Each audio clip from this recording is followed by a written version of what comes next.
ലോകത്തിലെ ഏറ്റവും മഹത്തായ സർവകലാശാലകളിൽ ഒന്നാണ് നളന്ദ. 5-ാം നൂറ്റാണ്ട് മുതൽ ലോകത്തിന്റെ വിവിധ ഭാഗങ്ങളിൽ നിന്ന് വിദ്യാർത്ഥികൾ വന്ന ഒരു വലിയ സർവകലാശാല. നളന്ദയ്ക്ക് വളരെ പുരാതനമായ ബുദ്ധമത പാരമ്പര്യമുണ്ട്. അതൊരു വലിയ സ്ഥലമായിരുന്നു. 10 കിലോമീറ്ററാണ് സർവകലാശാലയുടെ പരിധിയെന്ന് പറയപ്പെടുന്നു. 8-ാം നൂറ്റാണ്ട് പുരാതന നളന്ദയുടെ നാശത്തിനു ശേഷം നളന്ദയെ അതിന്റെ 2-ാം അവതാരത്തിൽ പുനഃസ്ഥാപിക്കുന്നു.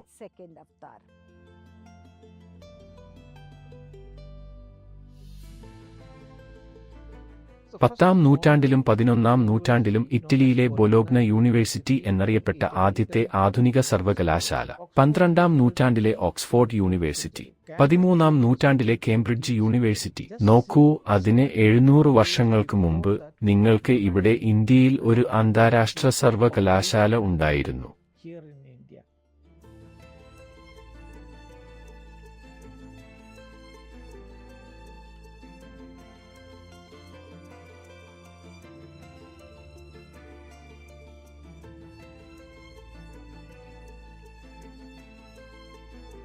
നമ്മുടെ പുരാതന അക്കാദമിയുടെ ആത്മാവായ സംസ്കാരത്തിന്റെ പ്രതിരൂപമായാണ് ആനന്ദയെ വിശേഷിപ്പിക്കുക.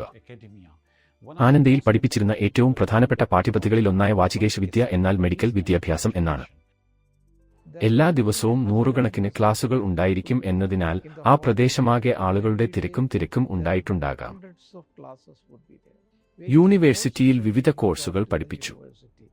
ഞങ്ങൾക്ക് യുക്തി ഉണ്ടായിരുന്നു, ജ്യോതിശാസ്ത്രം ഉണ്ടായിരുന്നു, ജ്യോതിഷം ഉണ്ടായിരുന്നു, കൂടാതെ മറ്റെല്ലാ വിഷയങ്ങളും പഠിപ്പിച്ചുകൊണ്ടിരുന്നു.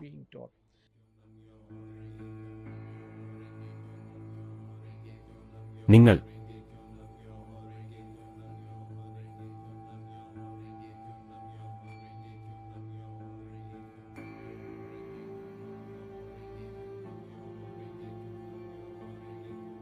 ഹുവാങ്ഷാന്റെ വിവരണങ്ങളിൽ നിന്ന് അവർ കൂറ്റൻ ഗോപുരങ്ങൾ, 4 നിലകളുള്ള മൊണാസ്ട്രികൾ, 9 നിലകളുള്ള ജ്യോതിശാസ്ത്ര നിരീക്ഷണാലയങ്ങൾ എന്നിവയെക്കുറിച്ച് സംസാരിക്കുന്നു. മഹത്തായ യൂണിവേഴ്സിറ്റിയുടെ ഗംഭീരമായ ലൈബ്രറിയെക്കുറിച്ചും. 1500 അധ്യാപകരുണ്ടായിരുന്നു. അവരെല്ലാം വളരെ പ്രമുഖരായിരുന്നു. കൊറിയ, ചൈന, ജപ്പാൻ തുടങ്ങി നിരവധി രാജ്യങ്ങളിൽ നിന്നുള്ള വിദ്യാർത്ഥികൾ ഉണ്ടായിരുന്നു. പരമകാരുണികനും കരുണാമയനുമായ ദൈവത്തിന്റെ നാമത്തിൽ.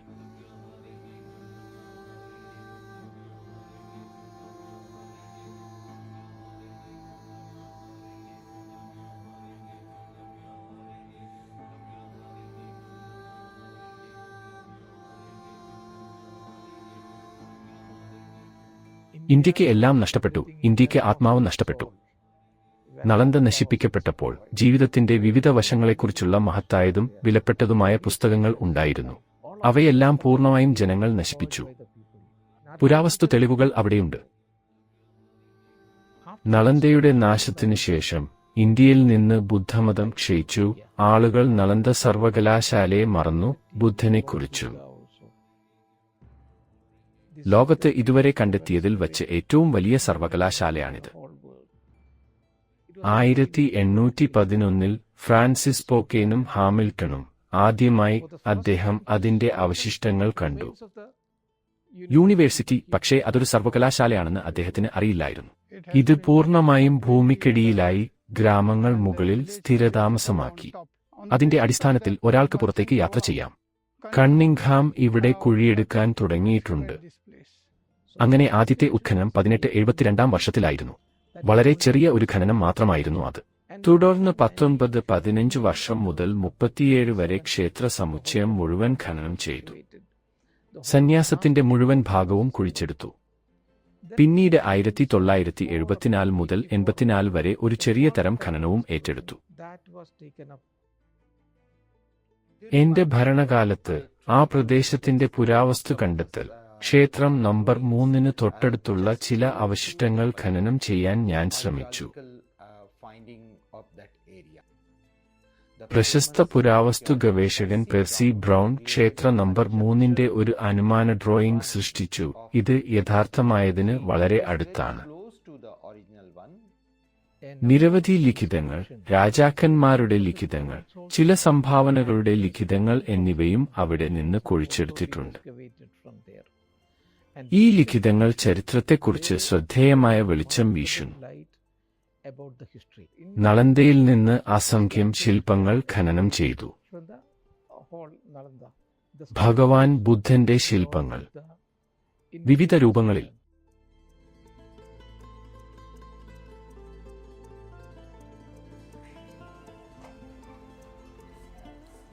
ഇത് മിനിസ്ക്രിപ്റ്റുകളുടെ, അപൂർവ മിനിസ്ക്രിപ്റ്റുകളുടെ ഒരു ശേഖരമാണ്. നളന്ദയുടെ പല മിനിസ്ക്രിപ്റ്റുകളും ടിബറ്റിലേക്ക് കൊണ്ടുപോകുകയും അവർ അത് ടിബറ്റൻ ഭാഷയിലേക്ക് വിവർത്തനം ചെയ്യുകയും ചെയ്തു. ചില കൈയെഴുത്തു പ്രതികൾ അദ്ദേഹത്തിന്റെ വിശുദ്ധ ദലൈലാമ സംഭാവന ചെയ്തവയാണ്, ചിലത് വിവിധ മുതിർന്ന ആശ്രമങ്ങളിൽ നിന്നുള്ളവയാണ്.